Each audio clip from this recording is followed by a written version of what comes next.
Now, say Tate and Lyle, and most of you, at least certainly if you're in the UK, will think of sugar. But the company actually sold its sugar refining business in 2010 and is now concentrating on different specialty food ingredients. The company's just revealed a 30% drop in adjusted pre-tax profits for the full year to $334 million.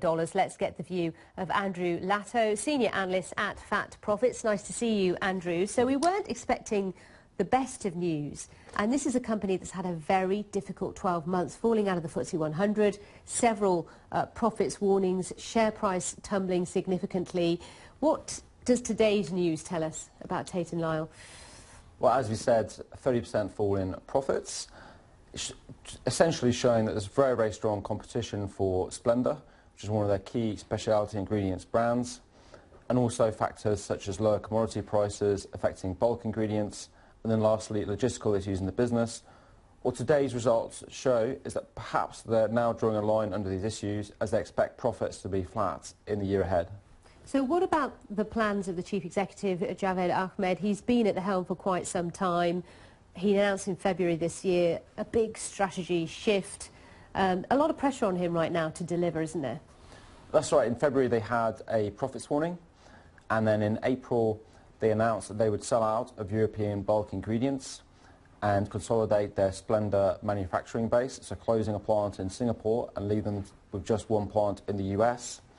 And there is a lot of pressure to get this business back on track and essentially deliver the promise of making it a high margin, high growth specialty ingredients business, which it hasn't been at the moment, simply because Splenda has seen very strong generic competition. You would think as well, with the real worry in the world about diabetes, about obesity, that moving into these kind of products, which are alternatives to sugar, would mean big business for the likes of Tate and Lyle. Well, broadly, specialty ingredients is an area with promise, and the Irish groups Glanbia and Kerry have been very successful. The issue for Tate and Lyle, and it actually invented sucralose, which is the product that's underpins Splenda, is that it's seen very strong generic competition.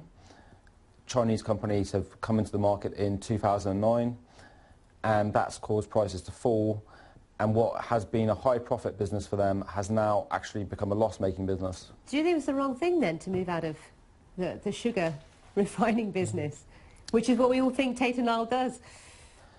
I think that the key for returns and what shareholders want to get high returns on capital is if they can successfully develop these new specialty food ingredient products.